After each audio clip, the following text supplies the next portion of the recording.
Welcome to Public Forum, a community outreach program produced by North Idaho College located on Lake Coeur d'Alene.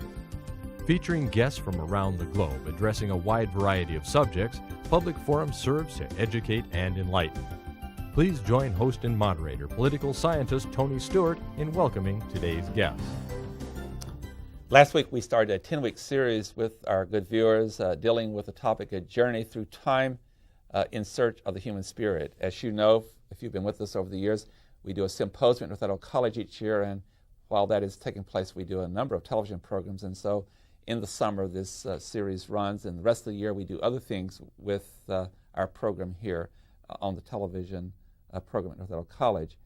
On program number 2, we've invited back to be with us Dr. Clay Jenkinson. He was with us last week as Thomas Jefferson. He's so well known for that character, but he's not going to be in character today. He's going to speak to us as Clay Jenkinson, who is a Rhodes Scholar and is a former professor of ancient studies at the University of Nevada at Reno. He is recognized as the premier scholar on the life and times of Thomas Jefferson and has made presentations before the President of the United States, members of the Congress and the Cabinet, international organizations, and many, many others throughout this country.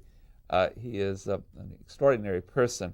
He has also won many awards, including the National Endowment for the Humanities Charles Frankel Prize that was given to him or presented by President George Bush, the first President Bush. Clay, welcome to our program again. It's always a delight to have you on our campus, and we want to publicly say that because of your support over the many years here at North Idaho College, we've been able to put together a Chautauqua series that has received great attention by many people in very large attendance. Welcome back to the program. It's great to have you here each year. I'm just delighted to be back. I just love coming here. I love the place, Coeur d'Alene and North Idaho. I love the college. I think there are remarkable things going on here. And it's for me, it's an anchor of every year to know that in the spring I'm going to come back to Coeur d'Alene and get to see all of you and be on your television program and try to represent ideas that I think are worth talking about as a public question. And you certainly have a great following in this area, and they come out every year to hear you. And again, at the presentation today, you did a marvelous job. As always, I'm very pleased to welcome Janelle Burke, our regular panelist, and Janelle will commence the questioning with Dr. Clay Jenkinson. Well, Dr. Jenkinson, you've been asked to be the keynote speaker, and you're going to be speaking on a topic, being ready when the opportunity comes, or being ready when the moment comes. And so can you tell us what your theme is, or what your thesis is that you are propounding? Well, my life is a journey. I mean, I don't really know anything. I just keep trying to know things. And I think that's how the intellectual process works, that it's a highly intuitive and creative process. So I've been working on Jefferson for many years.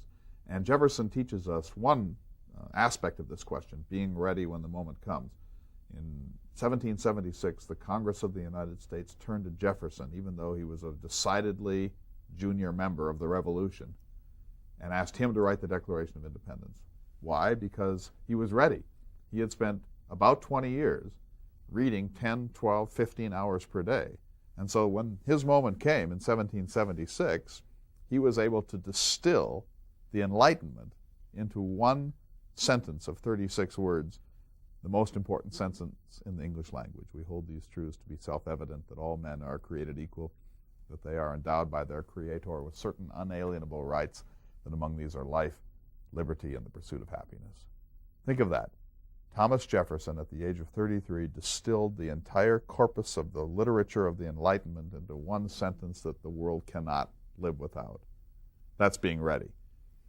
If he had been another kind of guy, he would have written a pretty good sentence, and then that would have been it. That would have been the end of his career, or it might not have gotten to the highest pinnacles, but he was ready, and he showed the world what greatness is, and after that, he could, in a sense, write his own ticket.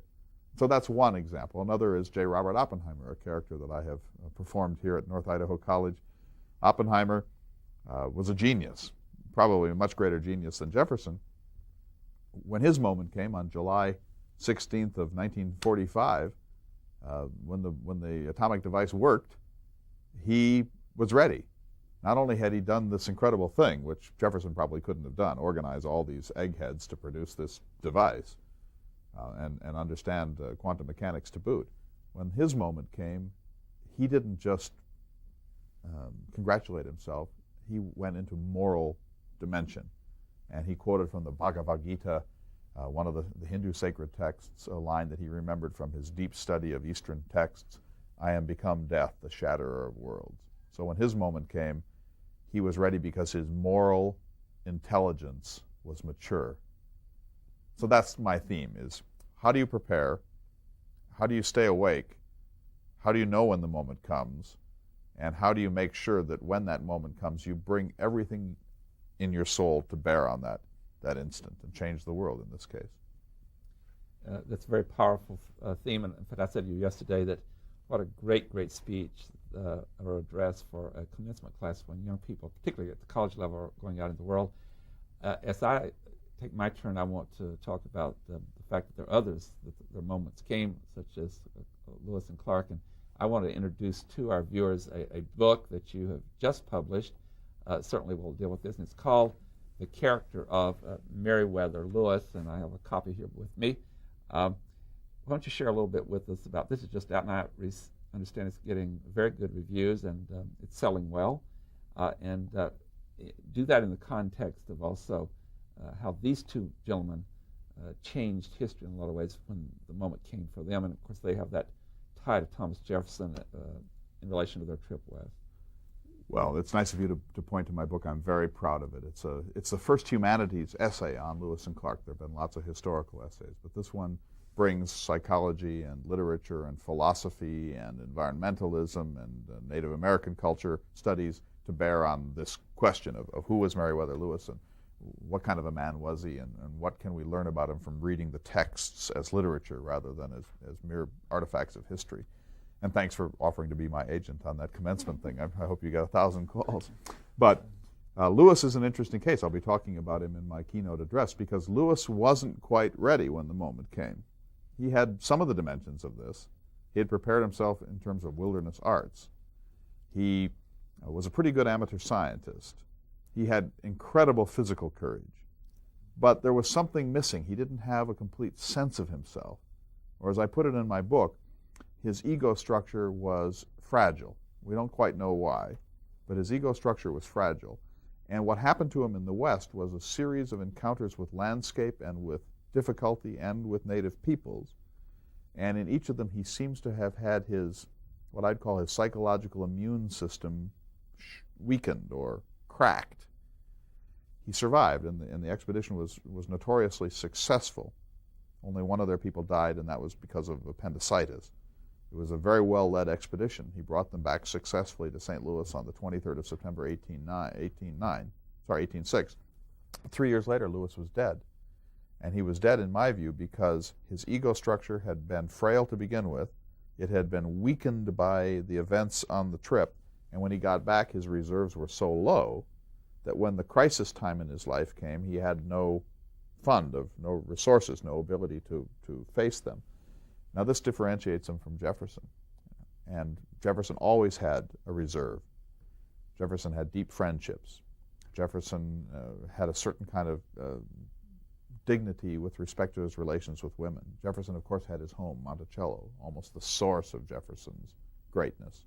Whenever Jefferson was in trouble, he went back to Monticello and regrouped. Lewis doesn't have those things. He can't marry. He tries to woo a number of women. He can't do it.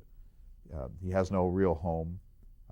He doesn't have that kind of head-heart balance that Thomas Jefferson represents in his own life. And so Lewis comes undone and commits suicide 3 years after his enormous success. That's like Neil Armstrong coming back from the moon and committing suicide. It's a very grave, tragic ending to this story. So Lewis knew he didn't have everything that he needed. And when he's out there, on the 18th of August, 1805, he celebrates his 31st birthday in the Bitterroot Mountains of Idaho. And he writes this extraordinary birthday journal entry in which he says, essentially, I'm not prepared. I should have read more. I should be better at this. I can't write well enough. I'm not a good enough scientist. I have not studied enough because there's no internet. There's no cell phone. He has to have everything he's going to have at that instant because there's no resupply and there's no lifeline. And he feels inadequate. And I think his feeling of inadequacy comes from two things. First of all, he didn't have a real rootedness of the kind that Jefferson had. And secondly, he hadn't studied. Jefferson had been reading those 12 hours per day. So when his moment came, he was a walking encyclopedia. When Lewis's moment came, he felt insecure the way you do when you go to a book club and you haven't actually read the book, or when you write an essay and you haven't actually prepared for it. It's that kind of uneasy insecurity you have when you know that your knowledge base is thin. And one other question before I go back to Janelle, and there's a great lesson here that you just stated, and that is for people today. I'm speaking in our field of education, young people, particularly as they're leaving the collegiate world to pursue an occupation and hopefully to continue their acquiring knowledge. It's very, very critical, if you have certain ambitions or if you want to contribute in a significant way to society, to be prepared. And it's never too early to start. Is that correct? Because you don't know when the moment's coming. You don't know when the moment. Let me give you two other quick examples. A friend of mine in North Dakota, in Grand Forks, North Dakota, recently won the Pulitzer Prize. You know, the great Red River flood that destroyed Grand Forks, North Dakota. The Grand Forks Herald, he was the editor of the Grand Forks Herald. The Herald building burned down on the second day of the flood. So not only are they flooded out, but they burned out, and they never missed an edition. They moved their offices out up onto dry land about 20 miles west of Grand Forks. They used the internet to send electronic photographs to St. Paul and electronic text. It was then printed with a printing press in St. Paul and then trucked up to the Red River Valley, and they didn't miss a single run. Now, for years, he had been the editor of this paper. A lot of us who are his dear friends felt, well, his career has plateaued out. You know, he was great, but maybe his moment isn't going to come. He settled. Some of us felt a little moral condemnation. He settled. The moment came. He brought all of that preparation to it, and that paper became heroic. And they devoted their front page, if you can imagine it, to putting in little notices. Bill lost his cat. It's a calico cat. If you see it, call this number. Smith lost his Volkswagen Beetle. If you see it floating down the river, please call. They were putting in free notices for people to connect to each other, to reestablish community, so they win the Pulitzer Prize. It's a perfect example of what I'm talking about. When the moment comes, you have to be ready, and you don't know if it's going to come. For some of us, it never will. But when it comes, if you're asleep or if you're not prepared or if you haven't mastered it, it's going to float past you, and you're not going to get the Pulitzer Prize, and you're not going to rebind the community together. So enough of that. Janelle Burt. I can't resist asking this question. How much does serendipity have to do with this? A lot. And it just happens. Something just happens. You just happen to be in the right place at the right time.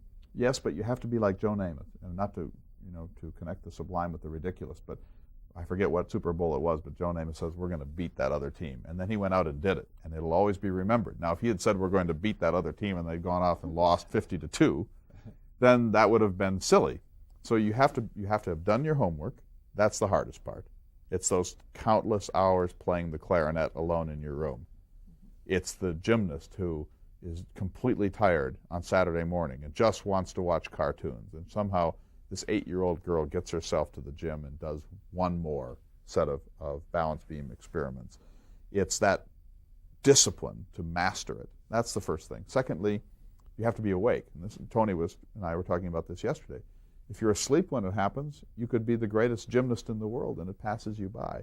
And so knowing when the moment comes, I'll give you an example from Lewis and Clark.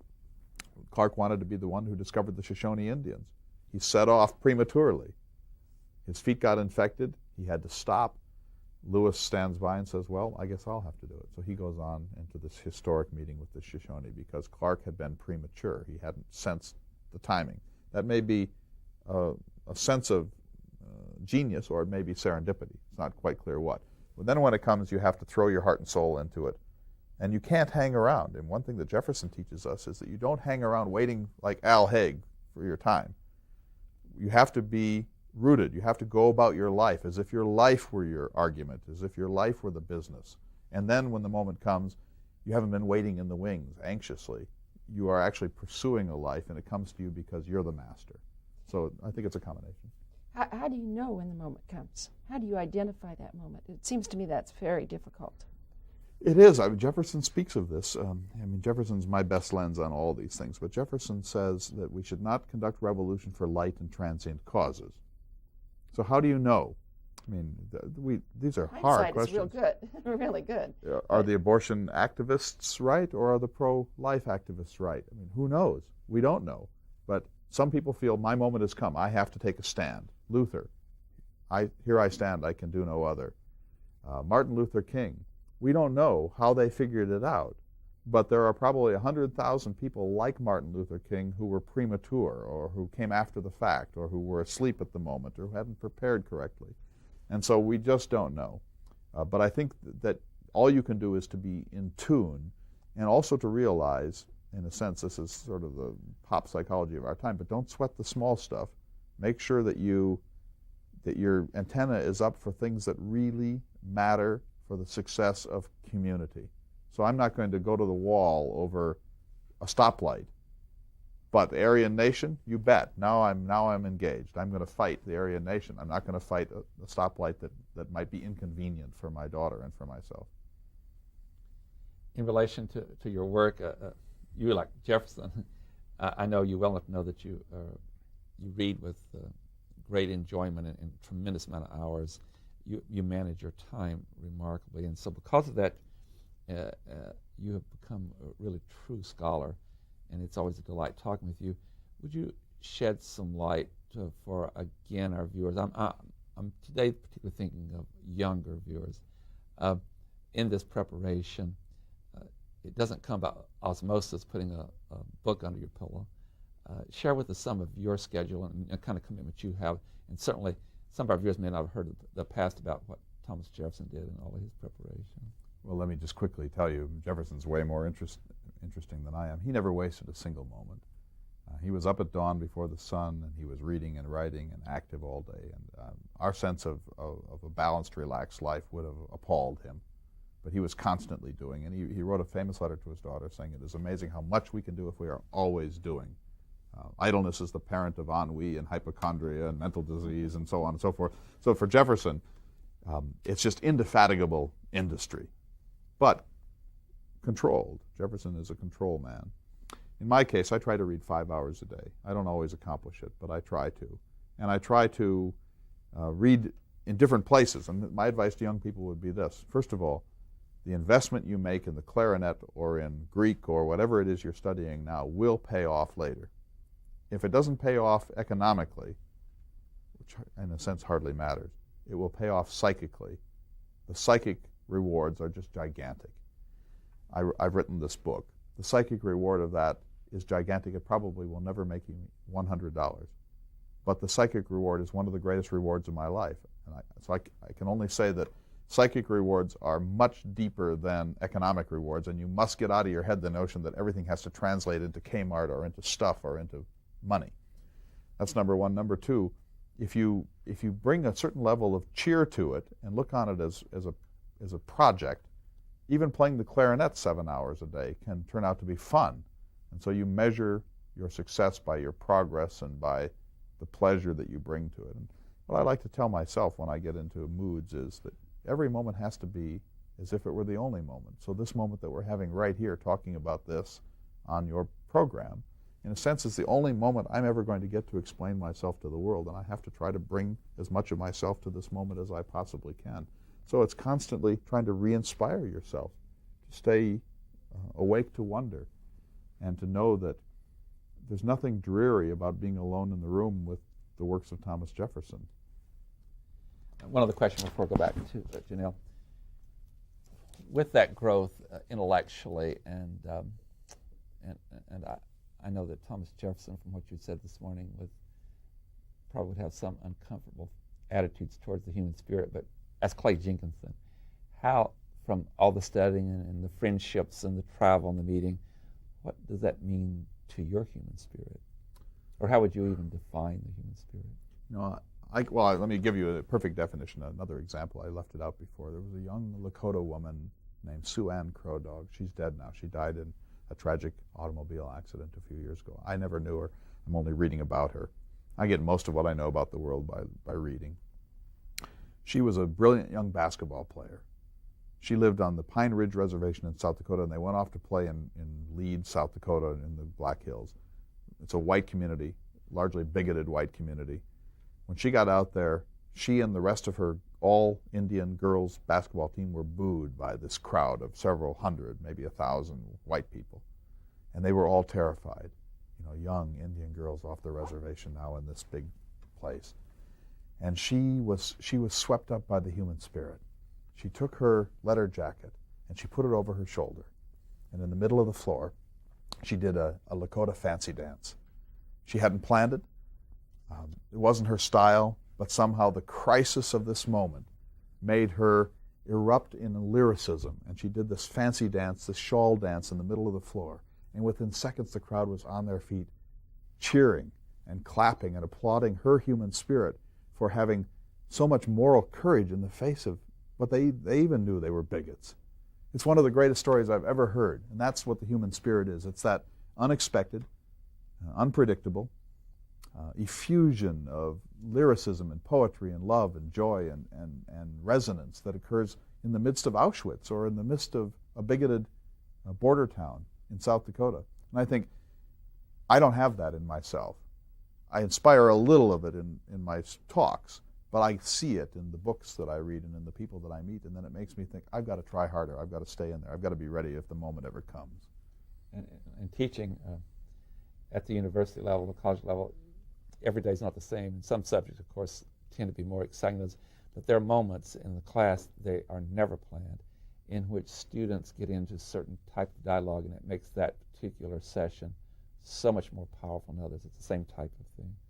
And again, it just comes from some kind of human spirit that someone initiates in that process. I agree. Janelle Burke.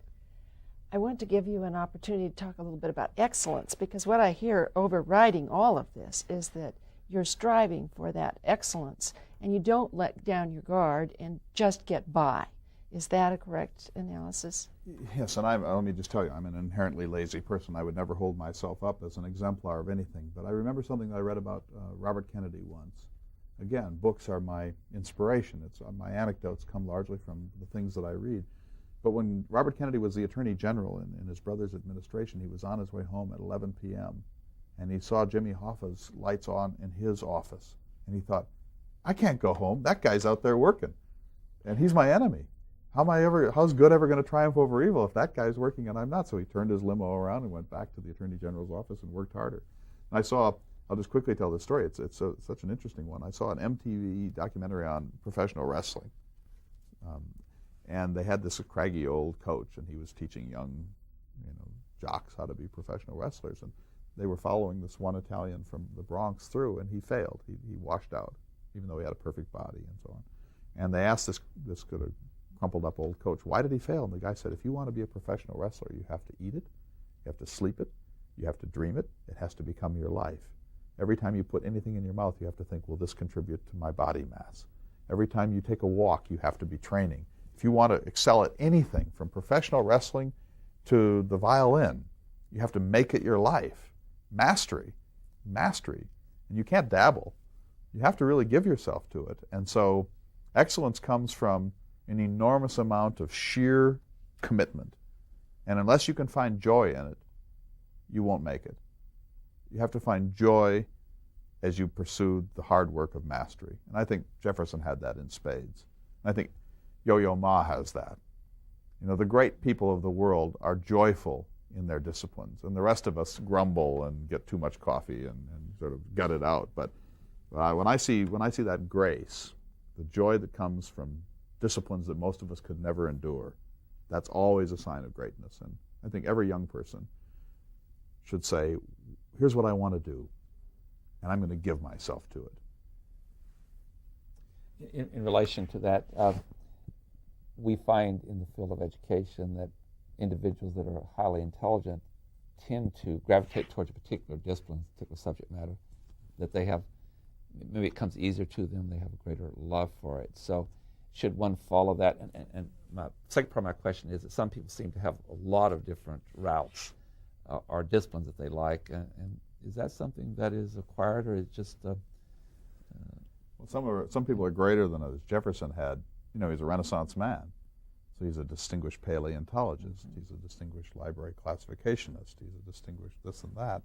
Most of us can only handle one or two. And the best advice I ever received in my whole life came from a friend of mine that I knew in Reno, Nevada. He's a professor of literature. And he said, he was a Buddhist, and he said, there's a Buddhist saying, if the water table is 100 feet deep, it doesn't matter how many 75-foot wells you dig. And I thought, my God, that explains my life. I've been digging 75-foot wells. I've never hit pay dirt because I've never bothered to bore down until you reach the real well. So his view was you've got to choose to sink the wells deep enough. If you can do 20, sure.